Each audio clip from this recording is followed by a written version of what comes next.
It's the drive behind innovation. It's the drive behind anything we do as humans that takes it to the next level. That's evolutionary. We need curiosity to meet the needs of our planet.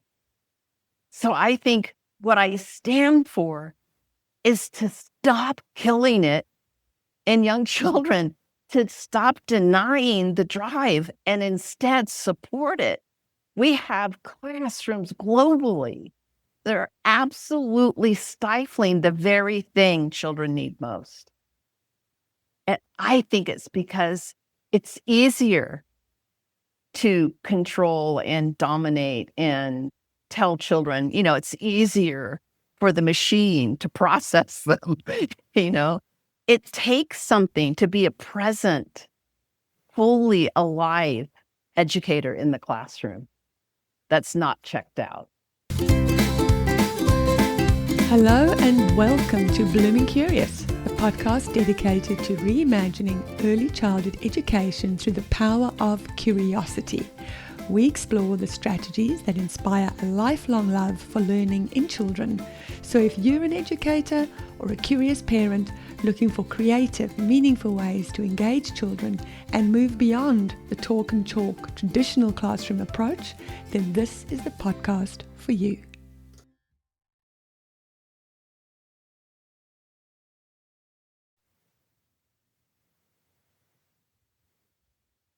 Today on Blooming Curious, we have the very special Sally Haughey. She's the founder and CEO of Fairy Dust Teaching, now called Wunderled, and a passionate advocate for early years educators embracing a play-based philosophy. With a teaching journey that began in 1996, Sally draws inspiration from many approaches like Waldorf and Reggio Emilia. In 2010, she established Fairy Dust Teaching, and today it has grown into a vibrant global community of over 240,000 educators across 120 countries. Sally's strong dedication lies in empowering educators to unlock the transformative power of play, nurturing children's imagination and curiosity. Welcome to Blooming Curious, Sally. It is wonderful to have you here today, sharing your amazing passion with all of us. I am so excited. So thank you for having me. Oh, I'm so excited for having you. Listen, I want you to share with everybody. We've just had a chat off record, but I want you to share with them what inspired you to start Fairy Dust Teaching, and how did it evolve into Wunderled?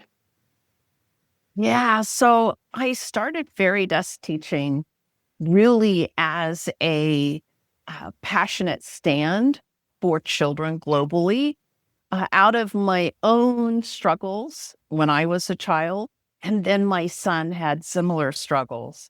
And I knew that as Seth Godin calls the factory model of education, wasn't working. And in fact, in terms of building of our own identities, it was damaging.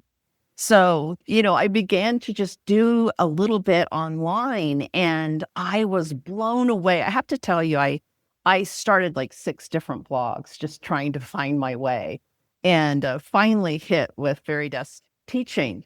And I had been Waldorf trained, so I was sharing Waldorf activities. I kind of was still not quite sure how to share my passion. So it came through projects and things like that. But what kind of took my breath away is the first time I made an offering about how to be with children. And because it was fairy dust, I called it a dash of wonder, as I think what I called it, is how many people signed up. And from there, it just became like, it was like throwing seeds on the ground that began to blossom. So it was just going along beautifully. And I had several iterations of the websites of Fairy Dust. And I was in the process of, it was so funny, like whatever mood hits, right? Like it's been so fairy-like. Maybe I should go MoMA, contemporary artist look because I'm an artist by, went to college for art. And I was in the middle of that in COVID, trying to redesign my website. And I had a dream. And in the dream, someone hands me a magazine and it says Wunderled. And it's the most beautiful magazine. I get teary-eyed. It was like so vivid. I could see it like it was an actual lived experience in my dream. And I woke up and I knew I had to create that. It was, and I think sometimes it's like fairy dust teaching, I'm not really sure what will happen with that site. I keep it there, it's like a child. I don't want to let go of it, but I'm so excited about Wunderled and the future it holds. Yeah.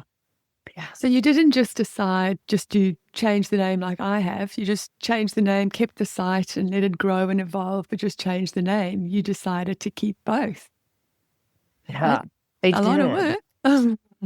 It is, but they're living, this is the part of being a conscious entrepreneur, is that they're actually works of art for me. They're actually an expression of my heart.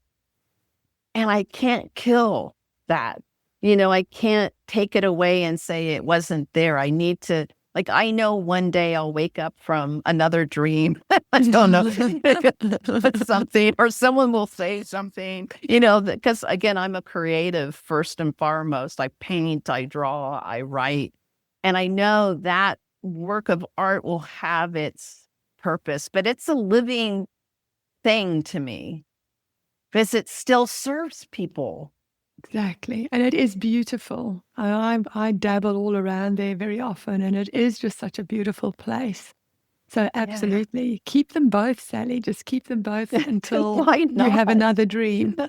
Exactly. Tell me, what's the core philosophy behind Wunderled and how it supports curiosity-driven and wonder-based teaching? Because I know that that's your passion. But what's that core that drives Wunderled? And it's, I love that question because I think this is really important, that for me, children are born with this innate desire and actually it's a drive to be curious and to wonder and to have awe. It actually, in my opinion, drives development. I think it's been inside of us to have this. It's, like whatever it is that's driving the flower to bloom. Curiosity is driving the child to stand, driving the child to speak, driving the child to run, driving the child to, it's the drive that gives us everything. It's what drives me. Absolutely. It's the drive behind passion. It's the drive behind innovation. It's the drive behind anything we do as humans that takes it to the next level. That's evolutionary. We need curiosity to meet the needs of our planet. So I think what I stand for is to stop killing it in young children, to stop denying the drive and instead support it. We have classrooms globally that are absolutely stifling the very thing children need most.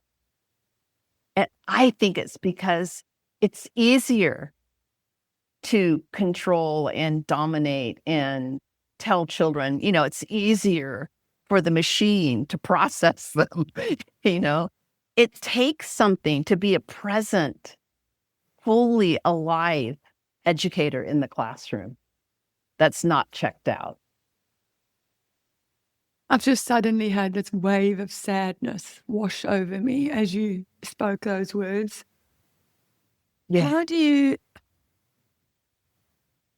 did you, you've obviously had your passion and your drive, like myself, is for curiosity. And both of us feel so strongly that drive that's really been driven out absolutely, we are fighting to keep that drive alive, because without curiosity, we have nothing, because curiosity is the foundation of learning.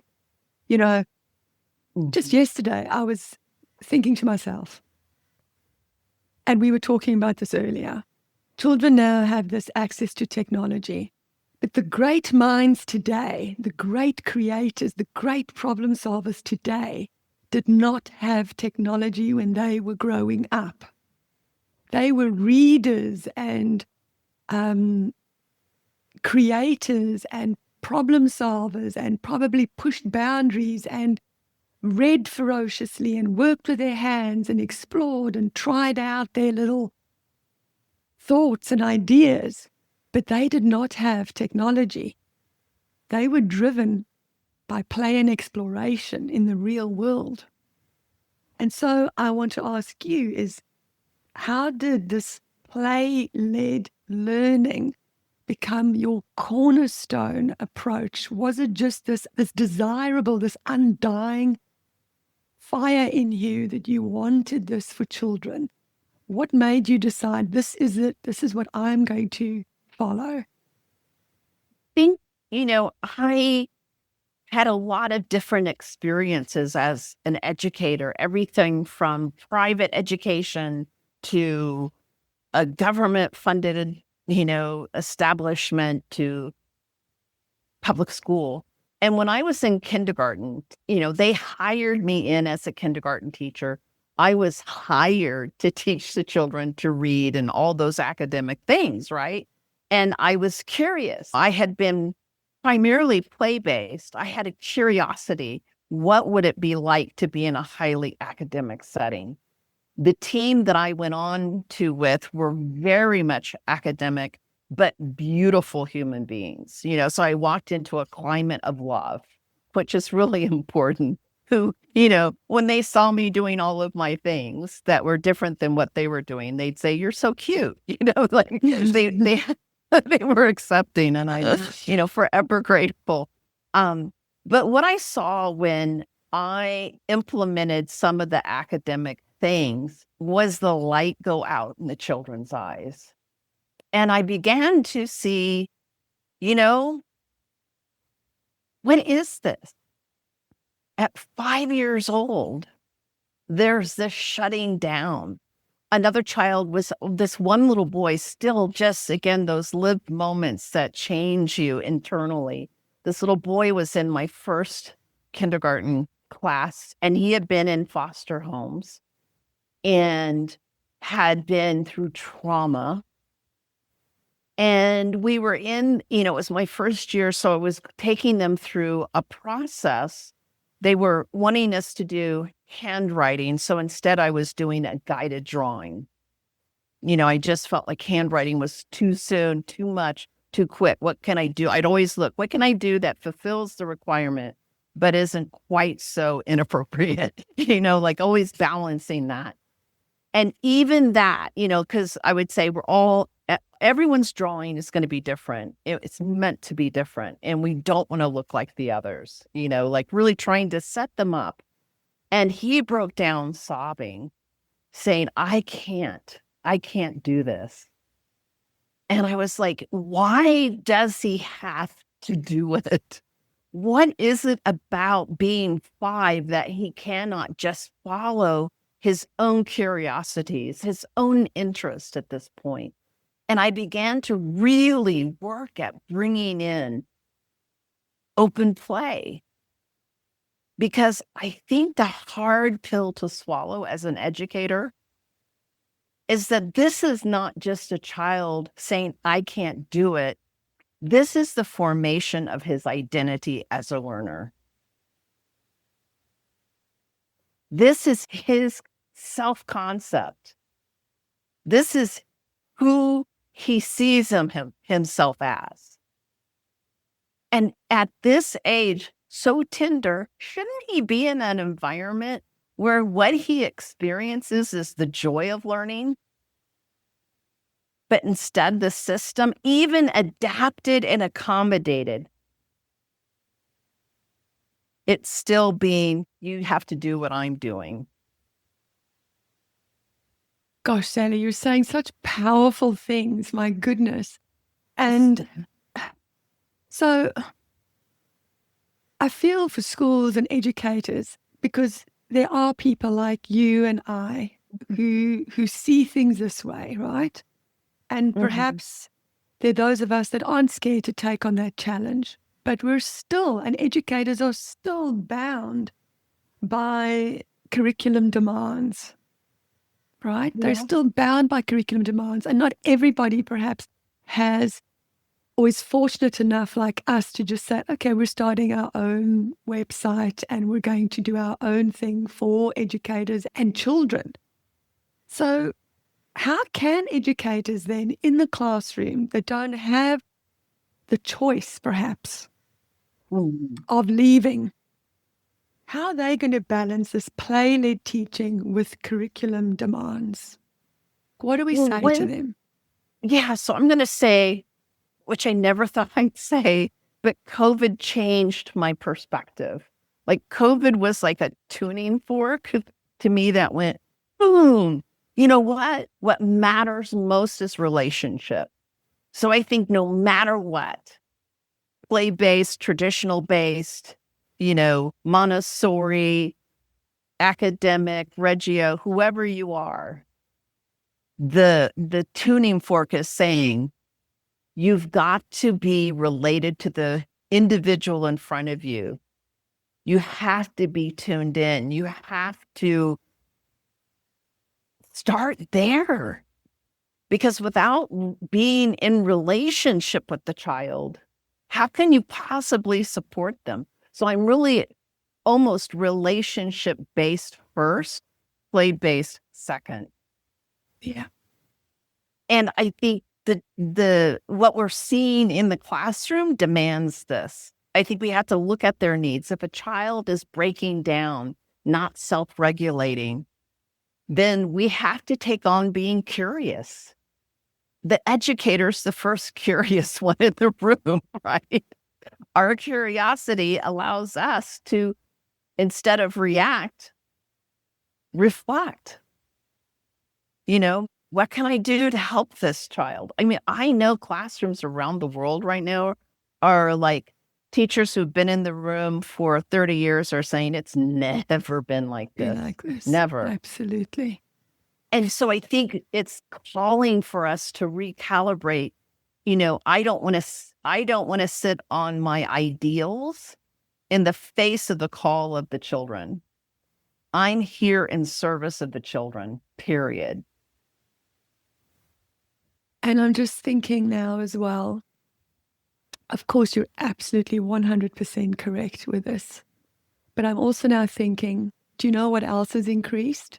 Instead of us becoming perhaps curious and asking those exact questions, if a kid isn't doing what the rest are doing, it's now a question of, can you please make an appointment with a pediatrician? Mhm. Yep. And I understand being in a classroom that it is really, really difficult now. Things have changed. Things have changed. And it's really difficult to be in a classroom of 30 kids and having so many different needs and so much demand being placed on teachers and having, so many different education plans even to meet the needs of different children and different children's needs that I think for teachers now, they're really just trying to get through the day, right? In one piece. Um, and so how do we really get to this place where we can encourage teachers to trust themselves and Yeah. trust children's natural curiosity and allow for unstructured exploration in a classroom? And as we're talking, especially early childhood, primary, that meets the needs of all children because not everybody is ready at the same time. Not every child in kindergarten or first grade or second grade is ready for the demands that a curriculum expects at that year level. So, how do we encourage then teachers to say, follow the child when they are still so much under the control of education departments, districts in the States, for example, the administrators? It's a hard call to make, isn't it? It is, and I do think our own well-being is crucial, and that you have to find what's going to work for you. So when I taught first grade, I only did 1 year. My last year of teaching was a very challenging year. And I had, after lunch, I got the principal to agree, because you have to negotiate these things. You don't want Absolutely. administration walking in the room, and go, wait a minute, to agree to give me unstructured play. And during that time, I would have my one-on-one with children, so I gave I think sometimes we have to pull out really good arguments. And that was a really good argument that she could completely have buy-in with. The other thing that I found really important in my own well-being is to keep a work-home boundary. And when Yes. I didn't do that, I paid for it greatly. I struggle with that. I still struggle with that greatly. So I think every individual is different. There's no recipe other than, you have to have the oxygen mask on first, and that you are enough, that you have to look in the mirror and go, you are enough. You are the pilot of the plane. You need the oxygen mask, not because you're the hostess, because you are the pilot. And that, I literally, I think this is something that we don't talk about enough. So I love that you brought this up, is that we have to find our own way of finding the way. So, for me, I'd get really creative. I might draw different ways that I could bring literacy into the classroom that allowed a more open-ended way. One thing that I did discover in my time early on, like in 2005, I was a part of an arts integration movement, and I was sent to Brown University and took part in this great PD. And what I brought was having discussions with children to make the decisions with me about how we would move forward. And I think if the children can feel that agency of their voice, I would say sometimes in kindergarten, I go, okay, today, the district, and I explained what the district was and what all the children in Oklahoma were doing. This is what what we're supposed to do today. This is my idea. What's yours? And by the end of the year, they literally were helping to design what it is we were going to do in the classroom. They were driving it. It's not just with play. Play is also about creating. Play is also about inventing. It's also about experimenting. So it's this multi-faceted, amazing thing that we can bring conscious participation in. Does it make sense? It's like, Absolutely. and so when we give those children the voice, and I will tell you one thing, I got a note probably 2 years ago on Facebook from a parent who I'd had in like 2007. And she goes, our family, of course, the kids are grown, at the time, senior year, I think, or first year of college. And she said, we were in Dallas at a museum, and Sam, our son, was looking at art in the art museum and giving us this full expression of what he saw and what he thought. And he was extremely articulate in the classroom and in that, what are we going to do? And they looked at each other, the mother and father, and said, oh yeah, he had Mrs. Hoy. Like the impact of that discussion and that co-creation, and he went on to Princeton, and he is a football player, this football. Creative. And he's Art-loving creative. football player. Football That's player. okay. But I think this is like, I get really upset because when we talk play-based, so many people have the idea of these children running wild. Yes. Like that's children running wild. That's not my idea of play-based. Play-based, when I play, like anyone who thinks that's play hasn't been playing recently. Yeah, that's running wild. That's being a headless chook, as they say here in Australia.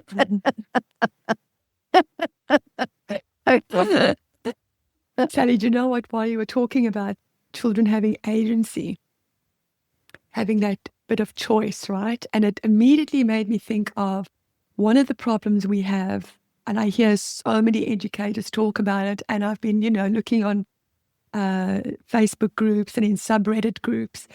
Teachers lament the fact that children are now disengaged, so disengaged, right? They're very engaged when you put them in front of a computer screen, but they're very disengaged when they're sitting in a classroom listening to a teacher speak. And I do wonder whether that has something to do with the fact that they have no agency. Because if they could have a say in what they're doing, because you can still stick to your curriculum, but you can give them a little bit of agency in terms of how are you going to produce this project, or how are you going to show me, your understanding. If you're an art lover, you might want to create a painting and talk about it. Or if you are a fabulous writer, you might want to write a story or a drama, or even just write a report. But to give children some agency where they can express their own understanding and learning, but also have a say in how they're going to show their learning, or even in terms of the topic that they want to explore. And you can still be meeting your curriculum outcomes, but giving children some agency. And I really think that solves the problem of this lack of attention, this disengagement that so many people are talking about in our classroom. And I know that our big inquiry proponents for inquiry, like Trevor McKenzie, for example, he talks very much about this designing the learning together with children, this agentic learning. So I think that this is a really powerful strategy for getting children engaged. And yes, I think that many of us have to actually stop a moment and focus on the relationships and just observe. And I remember being at university and one of the lecturers saying, when you start out teaching in your first year, that first term of every year, don't be so in a hurry to start teaching the curriculum. Take some time to just observe, get to know the children, build your relationships, and have a look at what it is that they love to do and how they love to learning, so you can tap into what they know. But I think that once school starts, you're into it, right? That curriculum, you've got to get this done and that done and the next thing done. But you can do all of those things, but just breathe first. Yeah. And I think there's two chemicals we have to remember at play here that I think are really interesting. One is I think the reason self-care is non-negotiable for any educator listening. Like, Absolutely. If you have to walk out of the room and go home at the end of the day, you don't have time to walk out of the room and go home at the end of the day, because we know on a neuroscience level who you are as your state of being sets the climate through mirror neurons of the classroom. You're enthusiastic, the children are enthusiastic. Absolutely. You're dragged out, the children are dragged out. You're, like our state, it'd just be like, again, a pilot on a plane, all grumpy and yelling is going to get us all upset. I've been on planes where the pilot was like just amazingly present, talking, laughing, giggling with us as we got onto the plane. Like it could have had horrid turbulence and I would have been chill. because of who was in the front. I knew he was with me. Yeah. And then the other brain science piece I want to bring in is engagement is a dopamine hit. And so, I think about myself, like there's things John's interested in, and there is no dopamine happening in me when he's listening to a YouTube video or he's telling me about this prehistoric whatever. And I'm just like, tell me right before bed so I can go to sleep. And I think children experience the same thing. What's so beautiful about choice and play is we're activating engagement through dopamine. And so the thing that happens that in play that I think is not really fully understood in public domain is that when engagement has fully taken the child, they're going to return to what they did day after day after day after day. And with that, the dopamine of reward is hitting. So they're like, yes, they're focusing, executive functioning. Executive functioning does not develop without correct environment. I think children are not engaged because they have not played. Because play develops the foundation of executive functioning through the dopamine hit of engagement. Like the child who wants to go to blocks every single day and do the same, like they're planning, strategizing, expanding what they did, bringing other kids in. It's huge. And this is what's young children need to be prepared for academics. Toss out the worksheets, bring out the Please, dopamine. yes. So really, education needs a whole new structure, right? Education needs a revamp. And so actually, Sally, this is amazing because this goes to my next question I wanted to ask you is, how do you envision the future of education to better align with the principles of curiosity and wonder, which of course includes play? So if you were able to go to the White House or be this worldwide influencer to make real change happen, what would you do? What would you say? How do you think we should get change happening for the benefit of our children? I would, again, it goes back to, I would say, we must, from infancy through age 9, the primary concern has to be serving the foundational needs of the children.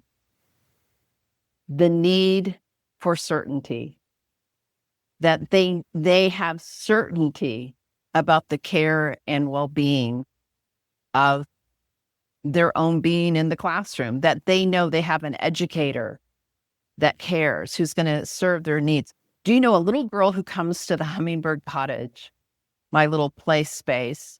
Oh, yes, we must remember to talk about Hummingbird Cottage. It's very exciting. She was in a public preschool, and the Hummingbird Cottage is a play lab. It's not a full educational setting. She came in and was really depressed, and her mother told me her teacher, because she was moping, her teacher was withholding snack from her.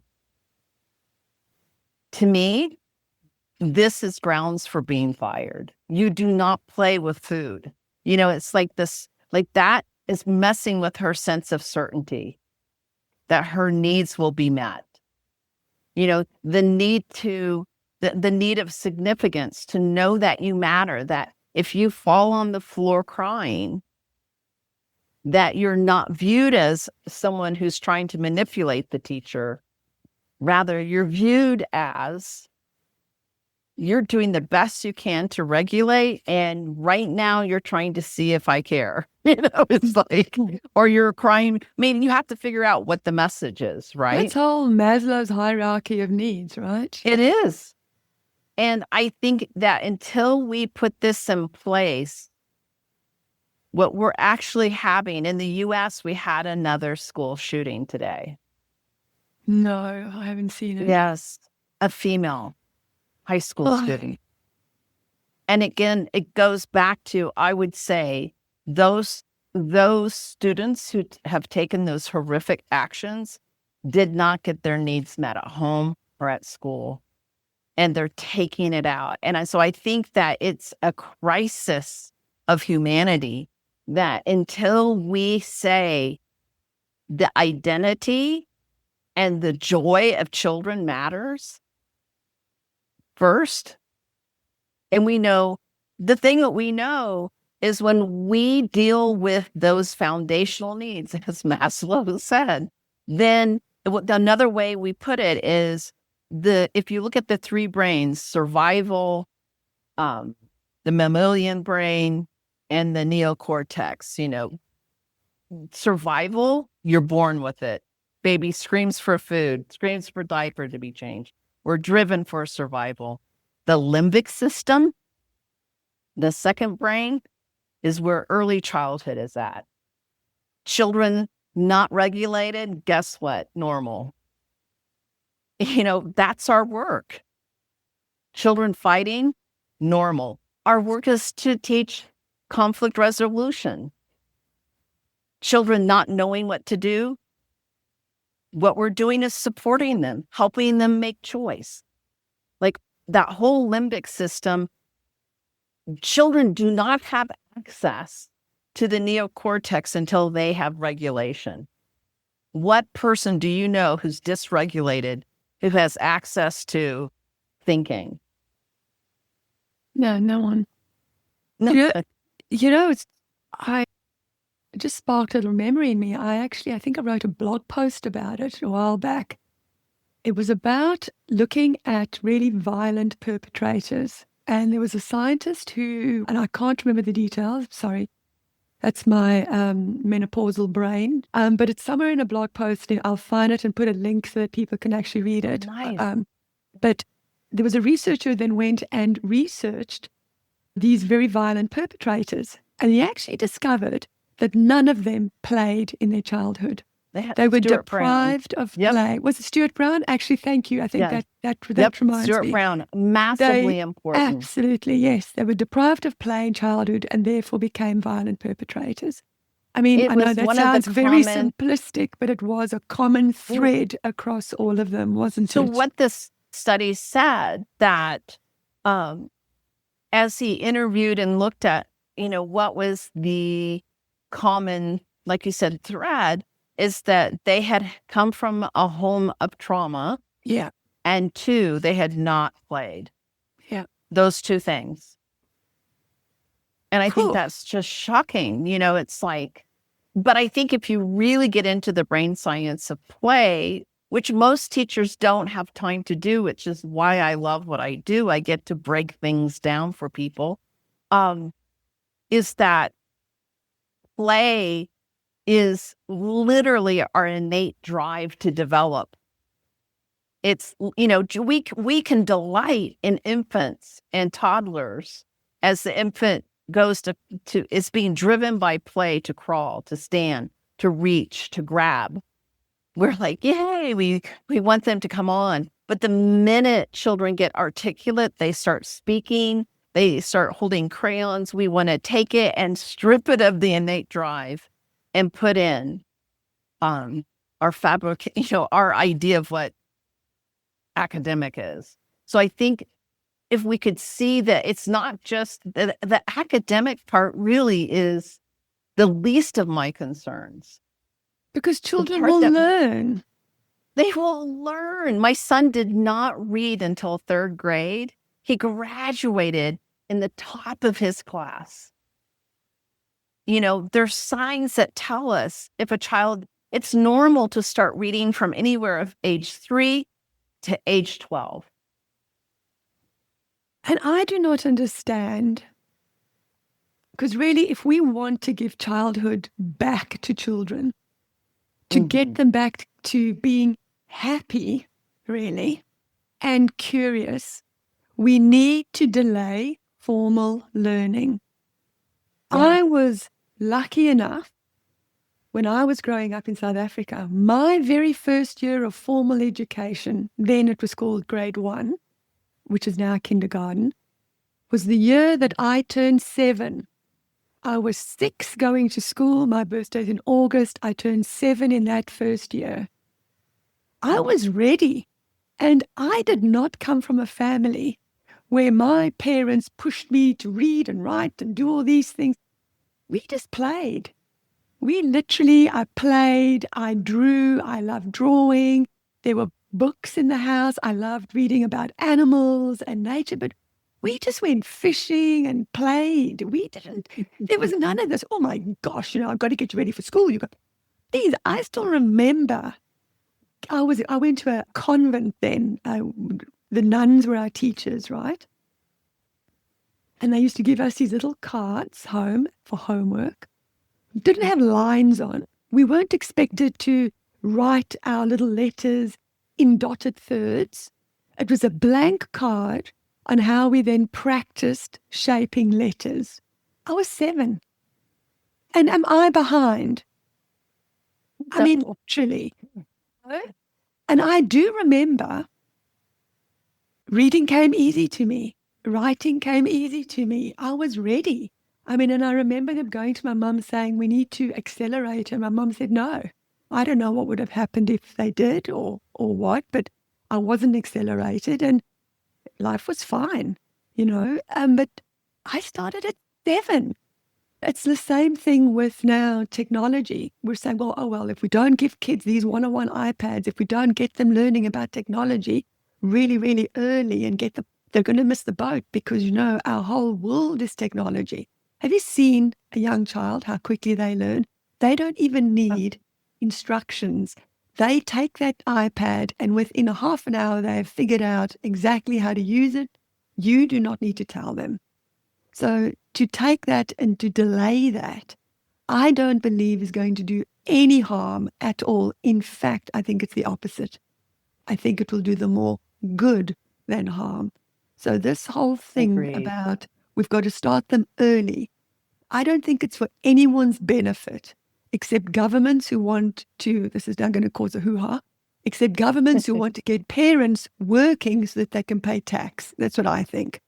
Because the more kids we can get into schools learning away from homes means that parents can go off and do jobs so that they can earn and pay tax. That's what I think it's all about. And that's why we need institutions to have these children. And so we may as well then do something with them, right? Like teach them how to read and write. Instead of allowing them, fine, just play. Create environments where kids can play. So that's just my soapbox for the day, Sally. Well, I would say in the U.S., even when I was a young mother in the 80s, that it was the sooner a child did a milestone, the better. So there was this whole thing, sooner is better. There were literally in the 80s, it'd be like, is your child walking yet? Mine were late walkers. No. I would feel shame, like I'd done something wrong. Then my child's reading? My child started reading and at 3 years old, is your child reading? Like just this pressure on parents. And in the US, definitely there's pressure on parents to have their children achieving the milestones. And that the schools that deliver are packed. So, and in my opinion, in the US, what we need is to turn the tide with parents. That parents need to understand. And education feels like a consumer product, right? And the consumer is the parent, the family unit who wants their child to succeed. And they feel like they're going to be letting them down. Like, in the 90s, in my first, 4-year-old class, I had a parent ask me, what reading program are you going to use? Where are the worksheets? I was like, I was in the middle of my Waldorf training and I was like, what? What are you talking about? It's like, it's so, it's like a fungus growing on the system, in my opinion, here. So it's interesting in the cultural sense, what's keeping this going, what's driving what children don't need, and not serving us even as a culture. It's a really complicated subject, isn't it? It's because as educators who've gone through university and done all the psychology units on how children learn, we know what's best for We know. children. We know what's best for children, right? But yet we then get into these situations and in these institutions, in schools, and then we forget, because actually what's happening is that parents have more and more influence, and They parents drive are it all making here. demands, right? And so I guess then schools are just delivering on that demand instead of saying, hang on a minute, your child is actually going to meet all these milestones and they're going to excel if we do it this way. But I also do see, Sally, there is a slow movement. There's a change happening, more so with things like homeschooling, home education. Yeah. And there's this Yeah. massive movement happening here in Australia, more Mm. so in the States, of course, a little bit in the UK. But in speaking to some friends in Europe, homeschooling is not a big thing in Europe at all. In fact, it does not exist in some of those countries at all. But certainly the States, here in Australia, it's a movement that is gaining momentum. Part of it is, and this is sometimes the part, and I understand it completely, but then on the other side of the scale, I'm seeing kids that are just, as we said before, are just left to free range. And I'm thinking, hang on a minute, because that in itself is also not, you have to have that free range. You have to have that free play that has to be there where children can explore and push their own boundaries and learn innately, right? But at the Yeah. same time, if you're going to be pulling children out of schools, you also need to turn that play into playful learning. And so that takes a skill. And so It does. I do wonder a little bit about that as well. But yep, I think there is an awakening by certain parents as well in And terms it of used to be that free children. range was, when I was a little girl, I had free range Yeah, at I had home. free range until 7. And it's been now we don't let our children free range. So I think unfortunately they're not getting it. At all. Ideally, when they were home, they'd have that freedom to, be fully engaged in playing with neighbors and all of that. But we're in a different world, Well, unfortunately. yes, and I've had children when I've said to them, oh, well, no, well, you just got to go home and play. And they go, I don't have time to play. I said, what? What do you mean you don't have time to play? Oh, well, I've got swimming lessons, I've got ballet, I've got music, da da da da da. So a lot of children, as you said, once they go home from school, which ideally would then be a downtime, right? To play and Yeah. explore, run around with your friends, go to the park. A lot of these kids don't get that even because they now have extracurricular activities, right? So there's a lot to think of and there's a lot to consider in society today. And it does need a whole rethink and putting children first, because that's really what it's about. It's not about us, it's about them. It is. And I think Sir Ken Robinson said it really beautifully when I read this. I got great comfort from it. I would remind myself, he said, we don't have to transform the whole educational system to make a difference. He goes, you are transforming this system when you close your door and Oh, face those children. That is transformation of the system, just your piece. I love that. And it's very comforting because it can get overwhelming, the bigger picture. Yes. But if just with those children in your care as their educator, that you bring, I even advocate if you just brought 1 hour of play a day, of free play a day. You are doing something massive. Massive.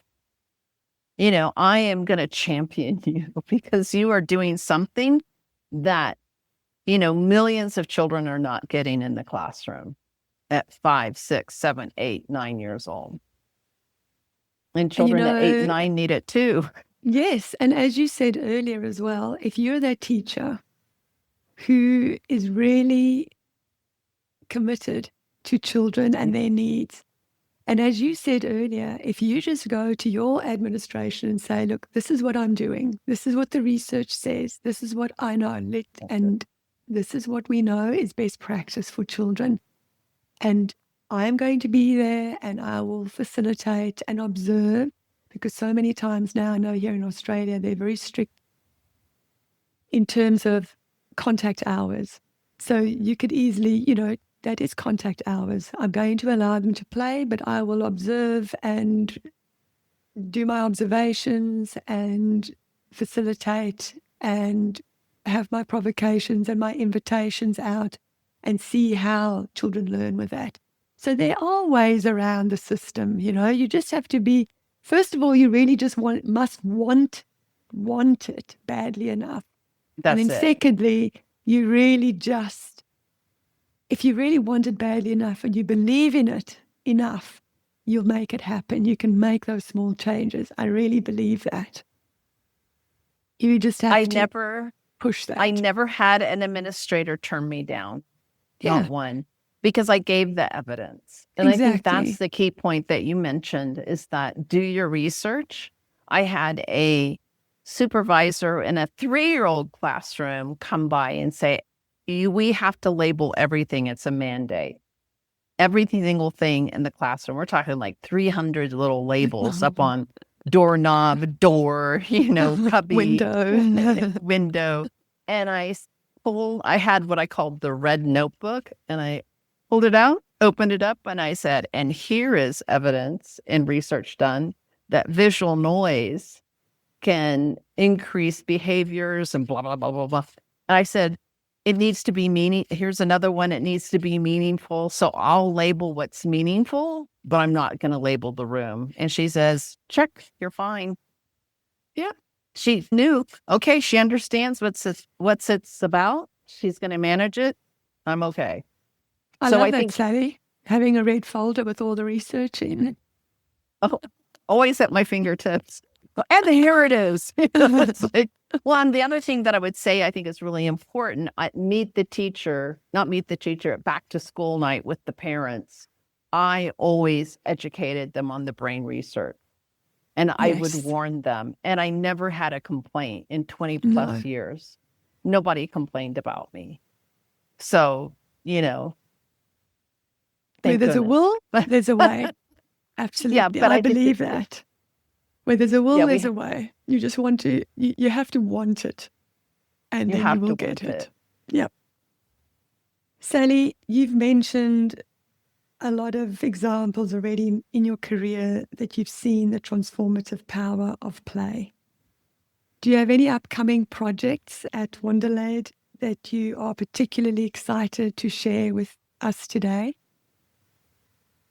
I am, it's interesting. I'm sitting in Santa Fe, New Mexico in a Airbnb that looks out and I can see hundreds of miles and mountains and landscape. And I'm planning the next iteration of what I'm up to in Wunderled. And one thing that's there is definitely I am concerned with children's emotional well-being in the classroom.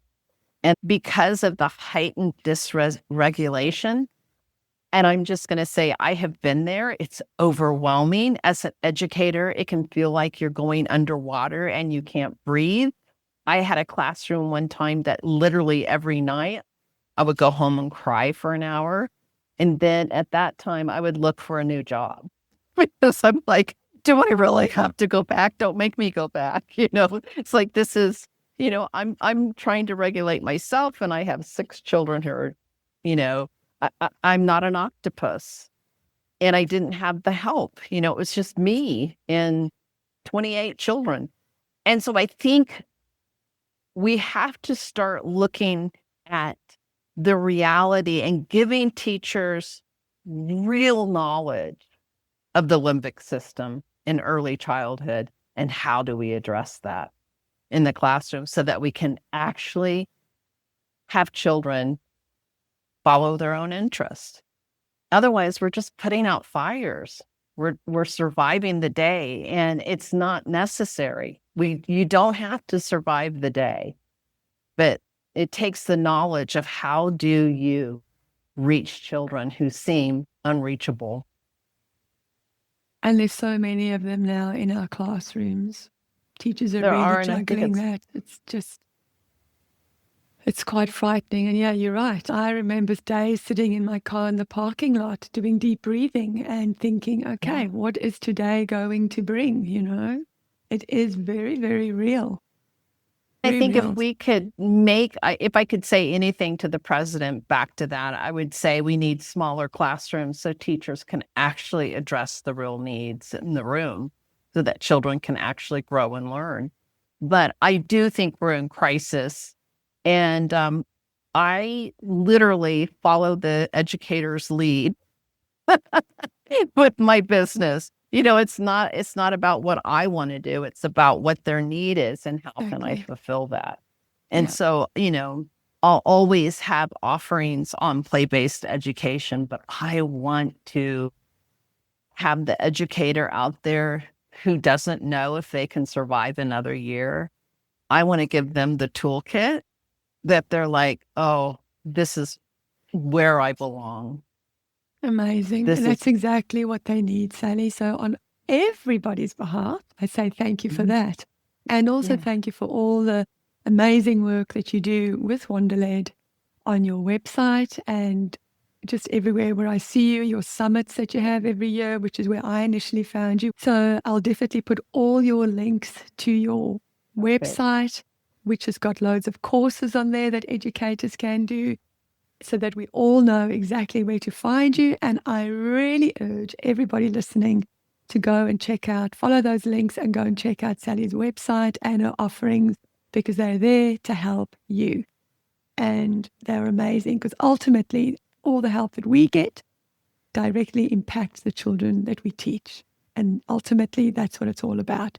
So Sally, I'd like to thank you so, so very much for being here, taking this time while you're in Santa Fe, working on your latest offering. And thank you for taking the time out to come and chat to us and share your passion and your wisdom with Blooming Curious and myself today. So thanks very much. Oh, thank you. It has been a delight. So that was the incredible Sally Haughey from Wunderled. And I really hope that today's episode sparked your curiosity and your awe and your wonder, and that you're going to go out and find something in today's episode that you can think about and implement in your teaching from tomorrow. And if I could ask one small tiny little favor, it would be please click that share button and send this episode to a friend, to a colleague, to a parent, anyone with children or who works with children, because that's the only way we can get this message out to more people so that more children can ultimately benefit. And so thanks very much again for listening, for taking the time to be here right until the end. And until next time, stay blooming curious. I'll see you around.